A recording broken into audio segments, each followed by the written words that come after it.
right, guys. Hello. Welcome. Thank you for joining me. I have Mr. Joe Sachetti here. Joe, welcome. Thank you for joining us. A little high five to get started. Joe is based in our Federal Hill office now. Been with the brokerage for not super long. Have we been getting here yet? 6 months, maybe 7. Oh, Jesus. That's it? Yeah. Working me, man. I have some. Yeah, we're taking on some days. Joe's with us at our Federal Hill office. He runs a team called Maryland Residential. Joe and I have known each other for quite a long time over the years. Previously with Berkshire Hathaway, previously with Remax 100 out in Howard County, right? So a lot of my Howard County folks love Joe, know Joe from when they all worked together at Remax 100, which was a great place. Then he was Berkshire for a bunch of years, I guess. Yes. Was it the next move? Yeah. 12 years. Yeah. Ran a team called the Shore Group. Sure sales, Yeah, Shore Sales. Andrew, great guy. Yeah. Charismatic guy. What's up, Andrew? And now been with us for 6-7 months down at Federal Hill, building a bit of a team going. Give me a little bit more background there. That's just the highlights. I mean, approximately like how much business are you like kind of know it ebbs and flows? Yeah, it's a young baby, so we're looking to grow the baby, but certainly coming from a world of anywhere from 300 to 350 units a year. Yeah, with the team. Actually, 500 to 550 units a year, about 300 million in production a year. Yeah. So some big hopes. Yeah. To try to grab that kind of sales volume, but ultimately I'm trying to build a culture that will bring in some good producers and some good talent. You got Ray, you got John, you got Matt, you got a few good guys already. Yeah. Got 10 agents right now. Yeah, John, Mike, Joe, Morris. Oh boy, it's a good fun crew down there. Good times. Yes, gotcha. Down Key Highway. So I mean, I guess just tell me like a little bit of like your background. So you live down in Otterbein, right? Yeah, I'm a downtown kid. Married, your 2 daughters, or one's in high school, one's in college. A sophomore in college and a senior in high school right now. Nice, that's awesome. Both daughters are wild and crazy, having a good time this summer. Yeah, love summer. It's the best. Married to my girlfriend from 18 years old on. Wow. Oh, yeah. That's a fun fact. Yeah. So you guys making it work. That's awesome. Shelby's great. Been out there for a while. Yeah. She's really happy that I love over here at the Cummings family. Yeah. Got you guys a little dance for the holiday party. Did. She's like into the events now. Came to Frigg's party. She does. She likes your events. Yes. All right. There we go. She appreciates your generosity. Oh, well, thank you, Shelby. All right. So like, give me a little bit of background. Early days, starting out at Remax, like how'd you get your business going? Because, somebody now, how many years total? I'm in my 26th year of selling real estate. 6 year. Yes. Yeah. So I'm at 23rd. Young guy going out there. I looked perhaps a bit younger, getting into the game at 24 years old. Yeah. My father was like, laughing at the idea of me selling someone such a large asset of a house. So it was always about like dressing to look like an adult, be professional at all times was really important. Did that drive you that your dad didn't think you could do it? Well, I thought I couldn't do it. It's just like laughing as to, you're such a young looking guy. Yeah. So I looked sort of emaciated at that age. And then he put a suit on me. It was just sort of funny in general. But the idea of presenting oneself as a constant professional and a source of, real estate advice was important to achieve. So that was always a driver for sure. Yeah, gotcha. And then so getting out there in your young 20s, you were able to figure it out and get people to work with you. Yeah, you mentioned Howard County as like a base for me in my beginning years. I lived in the city. I always have lived in the city. And then leaving out to go to Columbia was a choice made with a mentor of mine who said there were some major producers in the Howard County market. It'd be great for us to be out there and work amongst some of those producers.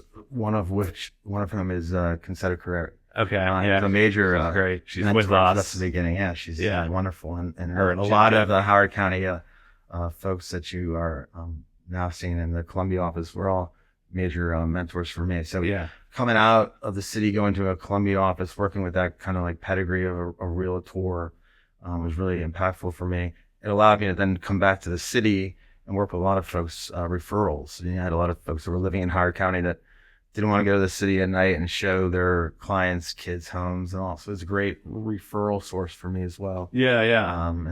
So you recognized early it was important to surround yourself with top producing agents. 100%. To get motivated, learn the business, learn how to do it right. Yeah, and carrying supportive people at that. So there was always that kind of vibe. I felt like the respect that I could give them, I was able to get it back in regards to some good tutelage. Yeah, no, that's awesome. Yeah. So got started and then got taught by great people. Then back in the city, they're starting to refer you people. You're starting to work your sphere, I guess. Yeah. And then just for the next, 10 years down the city, I'm just trying to think like beginning, middle, and where you are now. So after a year's cranking, I'm sure you got to the point where a lot of just referral-based business. Almost entirely right out of the gates was my introduction to Coach Joe Sachetti. He's sort of like a forefather to Brian Buffini and Tom Ferry. Okay. He actually created a company called By Referral Only. So it was really important for me to I think I've heard of that. understand that impact of doing someone right, getting the referrals. So my business has been, I'd say 98% for 26 years by referral. With that came some branding, some marketing that frankly just brought in so much business that I couldn't handle it. That's when we brought in some agents that worked with me. Some agents. First agent I ever hired was Wes Peters of Okay, nice. Yeah. Just do it. He's got everything going now. Yeah, good for him. Yeah. So like the forefather to Buffini, so that system is it similar to what Buffini and them were teaching, or were you doing like handwritten notes, like Popeyes, all that type of stuff to kind of like get your sort of database in line and all that? Like you trying to question, handwritten notes are still a mainstay in my business. Yeah. And that was absolutely the part of it is like, hey, it was nice to see you last night. Think of me. Yes. The constant think of me was always in front of me every time I met with anyone. So being very social, being out there, making everyone aware of what I was doing and that I needed their business. Are you still doing handwritten notes? Absolutely. Yeah. And so you were able to. And I'm a call guy too. So when I'm driving, which is always, if I'm in an area, it just pops to me that I sold Dave a home in that area, I'll call you. Yeah. And I know Mark. You're not going to answer the phone. Probably, but I'll leave the message. Right, yeah. Say, hey, I was just driving in the area and thinking about you. And that has built so much relationship that has led to business for me. Well, it's good that you're driving in the area and thinking about it. Like, it's like, hey, I sold that house. Like, that's Mark and Mike's or whatever, Yeah. It's funny. I was in the office the other day. We were talking to Joe Craig, who's been selling real estate in Federal Hill forever. And it's funny, some of these houses you sell like 5 times in the career line of 20 some years, Yeah, I love the city sort of turnover. It definitely is an interesting. Still selling 12-foot wide homes 26 years later. Yeah. So handwritten notes is something, so that was taught to you by that, handwritten notes.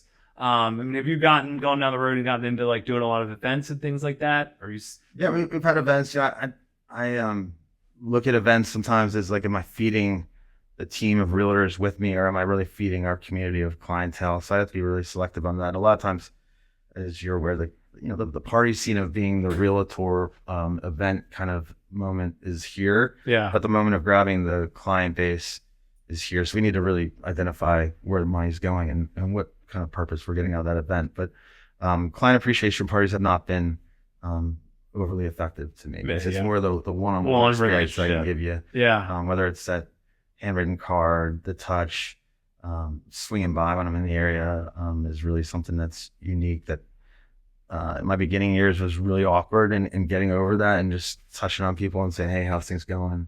I'm in the area, I'd love to say hi. Yeah. People like that. It's an important moment, of course, selling someone's house. And you naturally are a good conversationalist too, I feel like. So like some people find people interesting, So I think that as well. I mean, whenever I'm with you, I'm like to ask a lot of questions, but I feel like you immediately jump on me and it's like, what'd you do this weekend? I'm like, that's my question, but that's you just have that easy sort of boom, boom, boom, and then so people, when you do stop over, it's not like, oh, this awkward silence, you know how to keep the rap going and ask a bunch of questions, and then it makes the conversation flow easier for both sides, even if they're maybe a little bit more introverted. Yeah, indeed. But if it gets quiet, we leave. So it's time again, for sure. Gotcha. So starting your business, you're hustling, you're doing all these things, and you've maintained that. Now, I want somebody 26 years in the business. I often find it's like when you get started, you have a lot of your friends, first time buyers, then you get to the stage where they become move up buyers. They want to leave the city. They want to buy a house in the county. And then it's you're doing great for a number of years while you're still getting your first time buyers. But now you have your friends that are selling and buying, and things are great. In your 30s, your 40s. And then you just had a big milestone birthday, correct? Yeah. 50? 50, 50? 50, baby, half century. Here we Uh-huh. go. So took your daughter out On the other west? side, yeah, we did a nice trip out west. That's for awesome. A few weeks. Yeah. So going in your 50s, I often feel like, like that, like cycle of like the friends, like selling their house in the city, moving to a county kind of thing. And that happens a lot in our world, especially as the city age of Federal Hill. That sort of starts to fizzle because now your friends have bought that county house or whatever per se, and they're not moving for a while. So the kind of hustle has to come back. Have you seen your like sort of clientele and business evolve, or are you starting to get referrals from your friends' kids? Like, how's all that kind of go now? Absolutely. My first home to a friend's son. Yeah. In 2024. Right. So that It's here. Right. So it's here. So that and that's the most flattering thing, right? Is that someone's giving you the opportunity to bring their child into the world of real estate. Yeah. It's pretty wild to see that and everything. But I think being top of mind is important. Those touches that we talk about are because when your friends are in their forever home, like the touches, like, I mean, they're just there. So it's sometimes has to happen. But the big thing for me is putting myself inside of a team environment, whether it's a brokerage like Cummings and Company that has a really strong community. People are really friendly. That energy goes along with me. It's like, all right, people are working right now. I want to get up and work too. Yeah. Interviewing a variety of different brokerages when I left my last house. It was obvious as I walked into other shops to see how vacant they were and to come over here and see that action. So me building a team has always been sort of selfish, is that like, I want to be around that energy at all times. Yeah. If I can build a team and make the team members accountable to show up and to frankly produce, that's just going to lead to me doing the same actions. So I'm never going to be a team lead or an owner of a team whose job is to sit on top of the pyramid. I'm on the streets, and to get that knowledge that there's someone else working right now has been great for me. Yeah. The motivation cycle, I hear it. I mean, we're here at 8:30 on a Monday morning. 100%. Yeah. And you've already been in the gym for 3 hours, right? I bet. Because we've talked about that before. Yeah. Do it today. Wake up early. Do squash every morning. And what time do you get up to do this? I've always been like a 4 a.m., 4:30 guy. What time do you go to bed? As I'm getting older, sometimes like 8:39. I was going to say like 5:30. No, I get used to be able to arrive at midnight, and then still get up around 4:30. But too old. Now I'm just really happy to be in bed at around 9. Yeah. All right, so you're getting in bed 8:39. I am like right there with you if I don't have children, and then 4 a.m. playing squash. Squash. It's a Maryland club. In town, and there's a lot of strong squash players. That's a big deal there, huh? Yeah, it's a lot of fun. Yeah. Keeps you running. So so you get all that energy going in the morning, and then you're in the office and you're cranking. Yeah, and I like to I teach the men and women around me, and try to swallow that frog in the beginning of the day. So I'll wake up knowing that there's just some awful demons to take on, and I just know if I'm not getting to it if I'm getting to it afternoon, I'm not going to get to it. Yeah. So for me, it's like hit it in the morning, get going. I cannot hit it in the morning unless I've already charged up my day with some personal time, some exercise. Yeah. I read in the morning. Yeah. Try to do some time of like rapping with my wife and kids. Yes. If they'll let me. Yeah. 17-year-old and a 19-year-old is a little challenging to grab their attention, but we're doing our thing. Are you doing much with AI right now?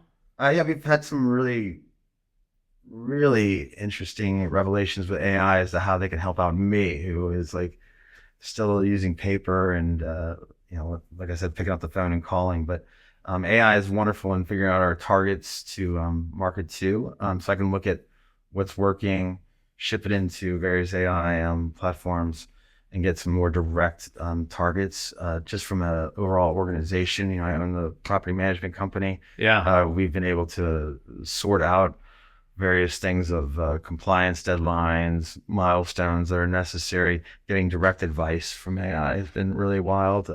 Unfortunately, you got to navigate through the wall sometimes with your property management. We have about 200 homes that we manage, so we're always asking AI for that. But we're moving forward with AI. We're working with some social media stuff that AI is going to help us out with as well. Oh, gotcha. Nice. Yeah. All right. So you're definitely into using it. Why not? It's Are you it's using affordable and it's exciting. ChatGPT? Yeah, ChatGPT is teaching me how to parent, how to be a better spouse. Oh boy, there you go.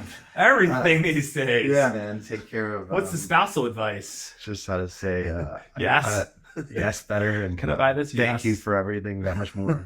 Show me. Look at you. Got to train well. Yeah. Oh, that's awesome. And then you have a guy, John, on your team that does a lot of video work as well. John's a young man, right? About 25, just coming out of the gates swinging. Really excited about selling real estate, but also he's got some wonderful knowledge of the media game. Yeah, I got my guy Drew here that does a lot of video for the brokerage and all these folks guys here at the brokerage. So we have two really strong video guys. I mean, are you seeing such a gift? Are you seeing value in the video work that John does? So it's more of just like, instead of just like a house tour, you know, you've got you on camera, you've got different effects, different angles, spinning with drones. So it's really giving people like a much more advanced view of the property, a little bit more exciting. You think that's help drive traffic to the property or drive referrals to you, having videos like that? It's as much to the property as it is to the brand and to me when I'm doing it.